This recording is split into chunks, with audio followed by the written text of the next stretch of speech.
Welcome to the Vault Podcast, classic music reviews, presented by IV Creative. Now, here's your hosts, B. Cox and the crew. Greetings and welcome, everyone. We are back for yet another edition of the Vault Podcast, classic music reviews. Here on a lovely afternoon, once again, bringing you another review of a classic album that we have lined up today. Again, of course, you know me, I am B. Cox, here with my crew. And once again, with my crew, I have, of course, to my left, my boy Damo here. And then, of course, to my right, we have DET Dave, both of them right, joining me again for another one of these classic album reviews. And I think we have a very good one that we have lined up here today. Fellas, of course, wouldn't you agree? Yes, sir. So, yeah. So, of course, you know what our premise here on the show, we do classic album reviews heading back 20 years, 25 years, and 30 years. And if you're doing your math, of course, in 1999, like we always say, that means that we're reviewing albums from and music from 1999, 1994, and 1989. And we're heading right back to the year of 1999 once again. This classic offering that we bring to you today, of course, is from the legendary Roots crew. And this is from their 1999 classic, Things Fall Apart, their most viable and successful, commercially successful album to date. Released on February 23rd, 1999 on MCA Records.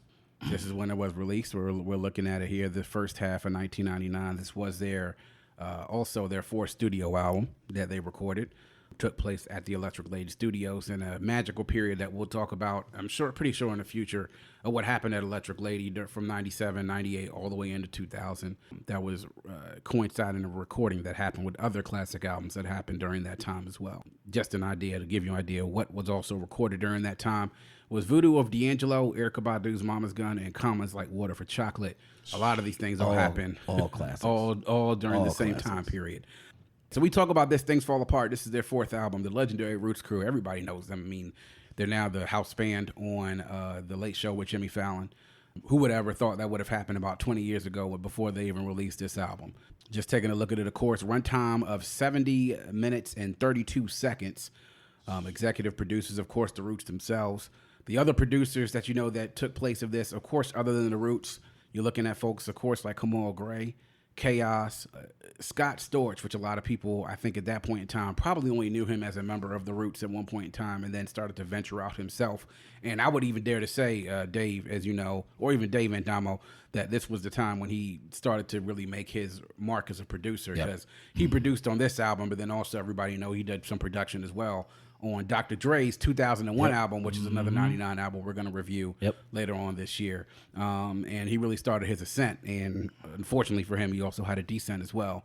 But he was making his climb up to the top. And he had a lot of exceptional selections here that we'll talk about in a second. But The Roots Fall Apart, their fourth studio album, 17 tracks.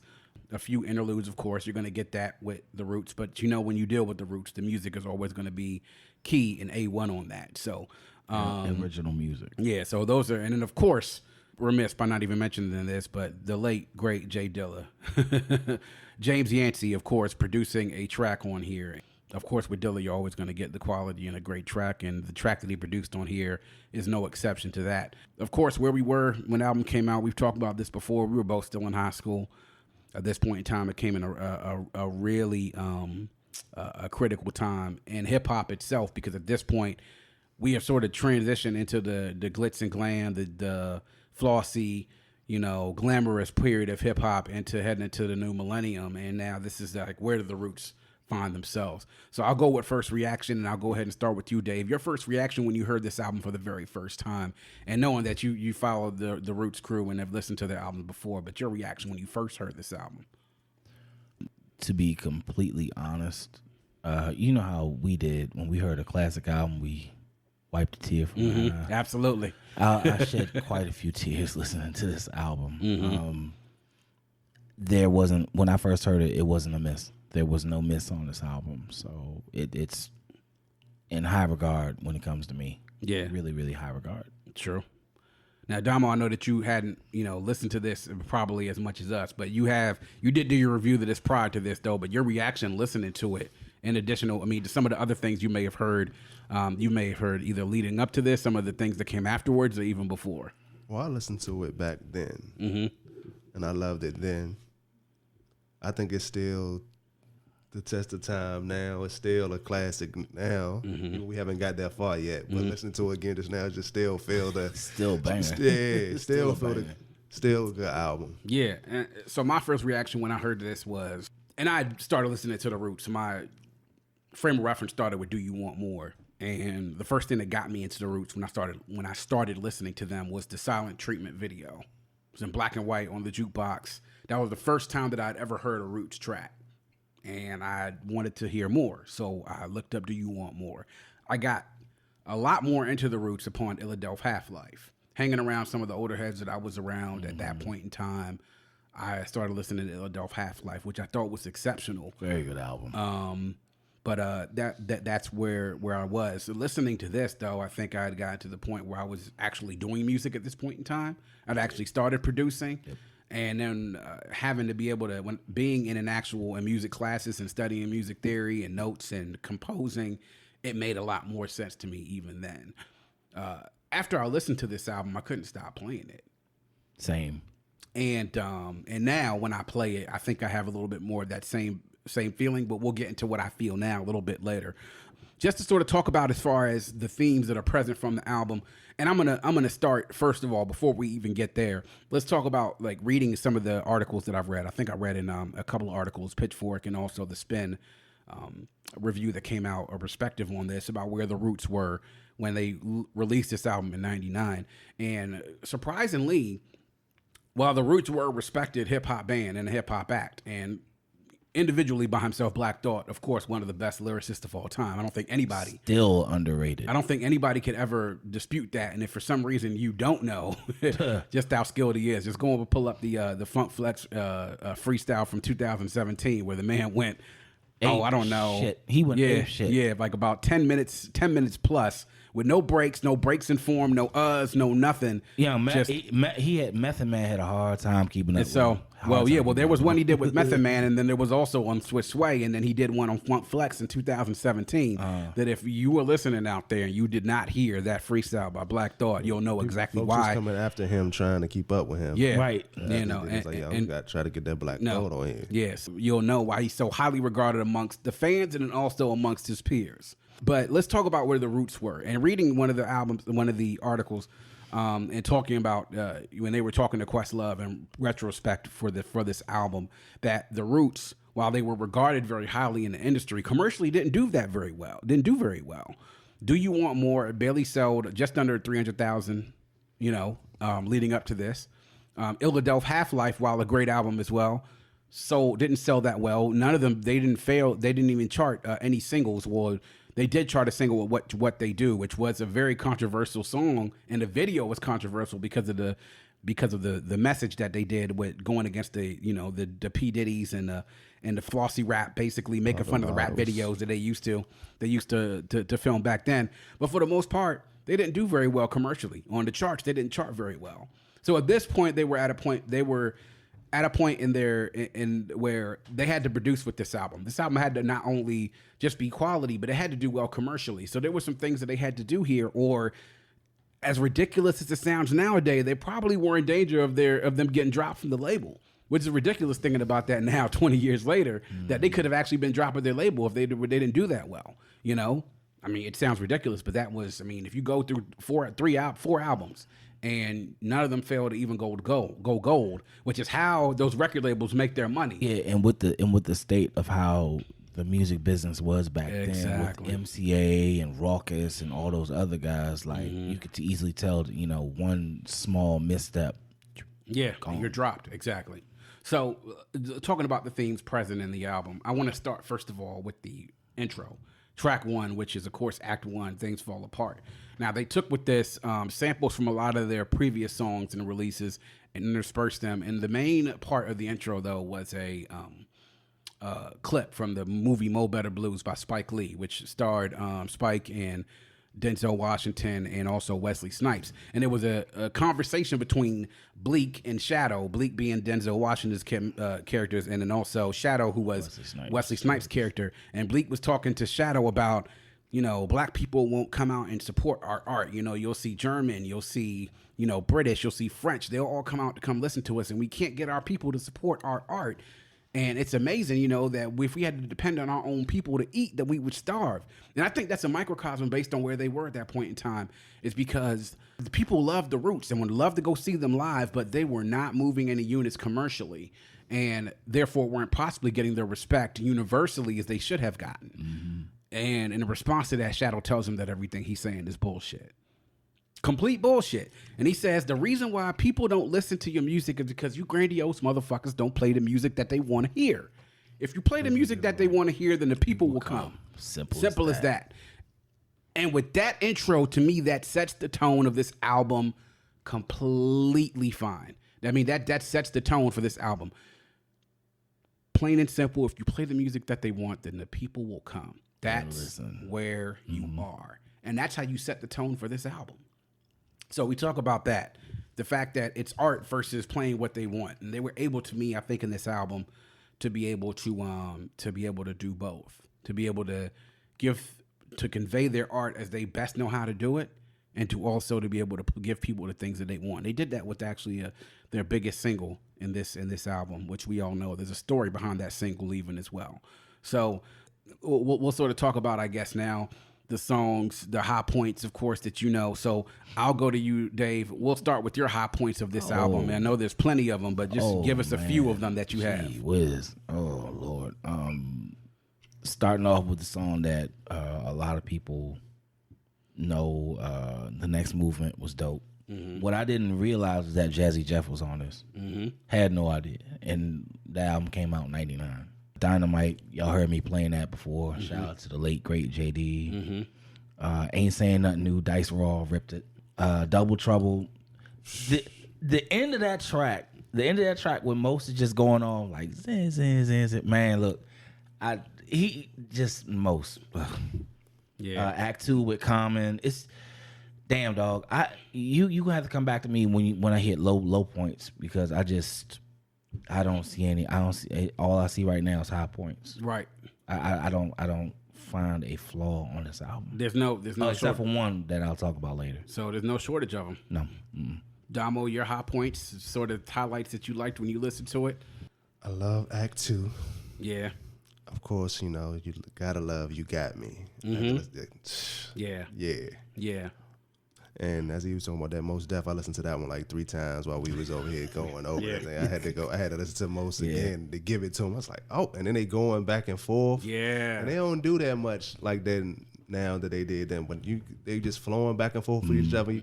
He taking off of his words. It's like, oh yeah, they giving it in. And they 2 of the best lyricists known to man. Absolutely. So them 2 doing it is nothing. But you could just, Yeah.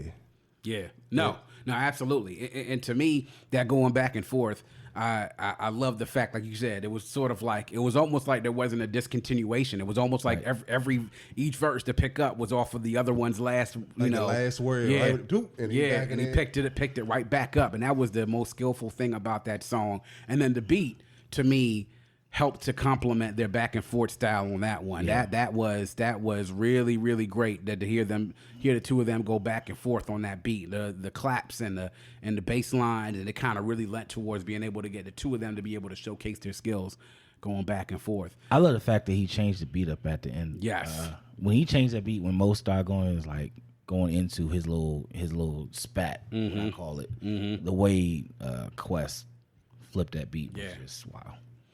Well, to me, my high points. Fantastic production. Yeah, no, fantastic across the board in this album. But to me, my high points are, to me, that really kind of grabbed me outside of that. The Next Movement was but then to me, Step Into the Realm. Step Into the Realm to me was really when it kind of, remember how I said about track 4, the album's got to grab you? Well, the album kind of grabbed me, but at that point in time, it didn't just grab me. It grabbed me by the shoulder, stood me up, and shook me, because you started just with Malik B. And Malik, to me, he's an underrated member of any of the Roots contributions up to this point, because of course he's never going to be able to match the lyrical mastery of Black Thought, but he's a good change up. He's a good compliment to what Thought does. And I thought he had one of his better offerings on this, but then with Thought, with that second verse. And to me, what lends to this is the production, the fact that every 6 bars you had the beat fading out, and then at the end of that those 8 bars, the beat came back in. And you heard that piano come in and that hard drum beat. And to me, that Thought second verse I mean, my goodness. Wow. I mean, Man, he went in. Yeah. So, that was really the best to me about that one. Step Into the Realm, of course, Dynamite. I liked Without a Doubt. Shout out to Lady. Double Trouble.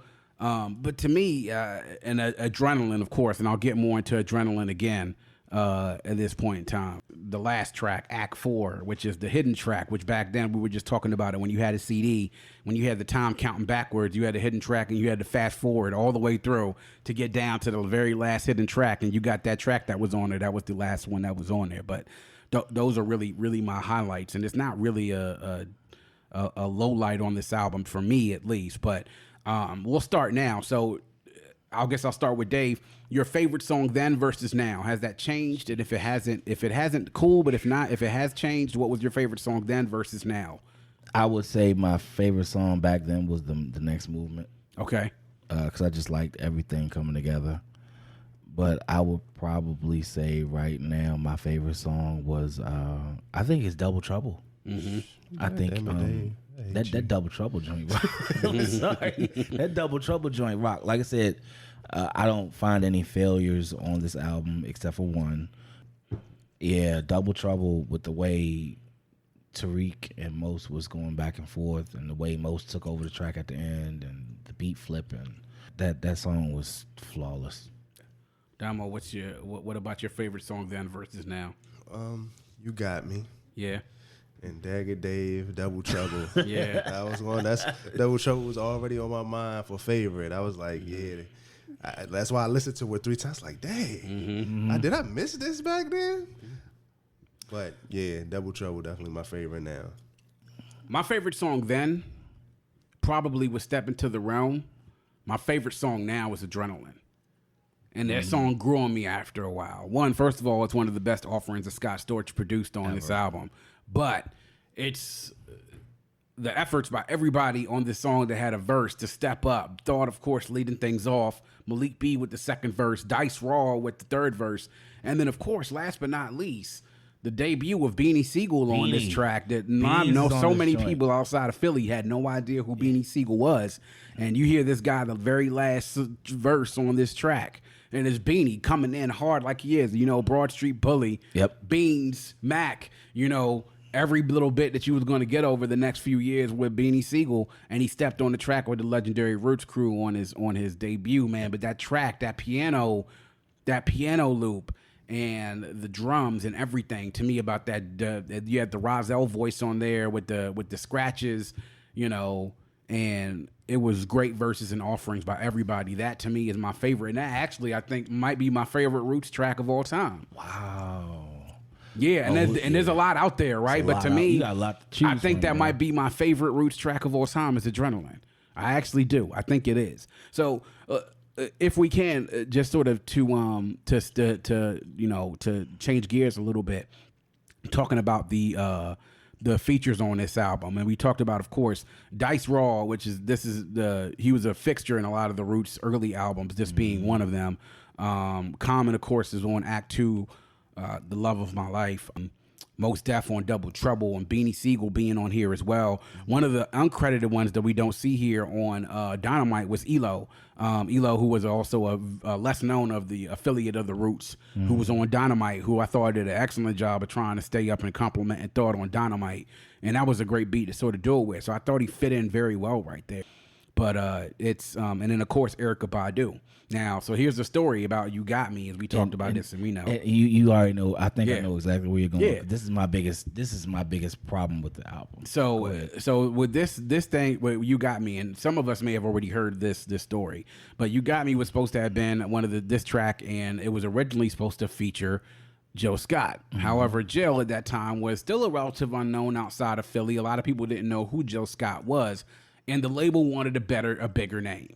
And that bigger name that they got just happened to be Erykah Badu. For commercial success. Yeah, of course. Yep. Mm-hmm. So the original was recorded with Jill, but this was recorded with Erykah Badu.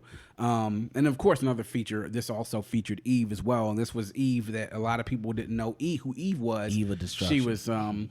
She actually recorded, that was her on the female voice on Things Fall Apart, as many of us well know.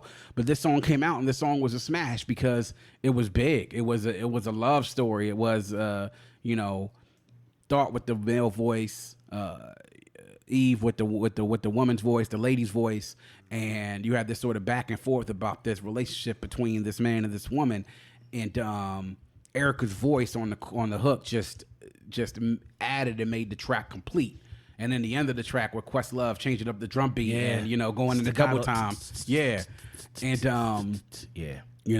So and the thing is that in later versions of the songs, when they perform it live, when they've toured with Jill's actually sang the track live. The live version. The live version has Jill. The live version of the album has Jill, and I thought that was smart. Yeah. For them to put Jill on the live version. Mm-hmm. Probably because Erica wasn't available, but even still, Jill adds a certain kind of sultriness to this track. Yeah. Especially when it's played live, it's just so wonderful. Yeah. But MCA. I mean, like, that's why, I really think MCA should have just tried to give Jill a chance to be on the actual album. I understand they want to sell records. Yeah. And that's everybody's thing, but I would have put Jill, I'm like, okay, you know what? Jilly's from Philly. Yeah. Roots from Philly. Yeah. Put it all together and let's just do this. Eve is from Philly. Let's just put everybody together and make this an all Philly track for the album. But Erica was booming then. Yeah, and the thing you got to think about at this point, I'm just saying, and you're not trying to get dropped off your label right now. You need a hit. Yeah, you're gonna go with somebody they're gonna go with somebody that's booming. Yeah, so I dig that, but I'm just saying, in hindsight, I'm like, hindsight, we all know that it was.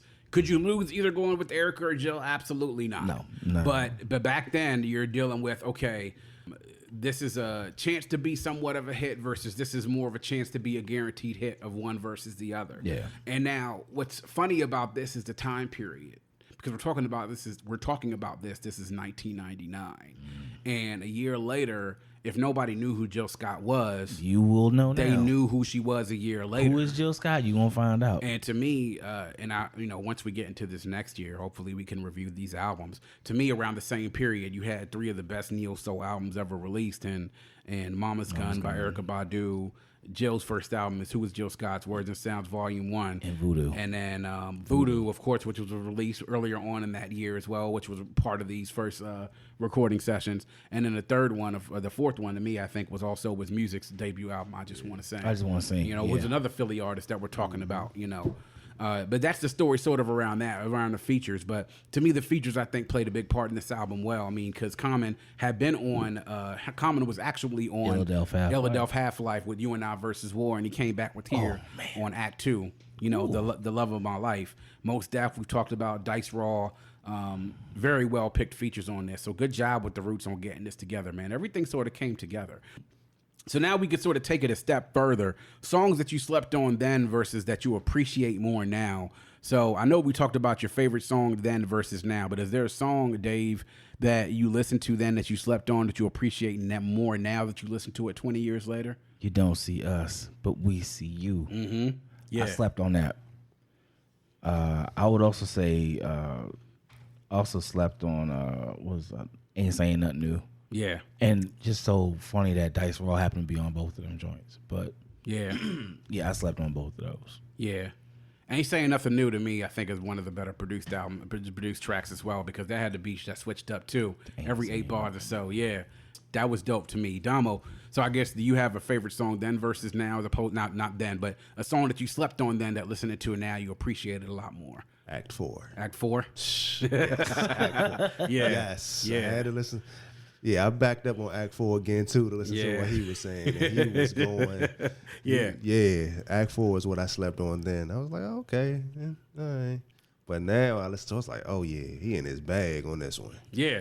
And that was a hidden track. Like, that was, you thinking after you had heard the poem by Ursula. And by the way, that was the third offering that Ursula had done. Ursula Rucker, who did the Act of the Innocence Lost poem that she did which was supposed to have been was listed on the track listing as The Return to Innocence Lost, was supposed to be the last one. This is the third poem, Ursula Rucker being a spoken word artist and poet from Philly. What I will say is about this, sort of to wrap this up, my song that I slept on then that I appreciate more now is definitely 100% Dundee.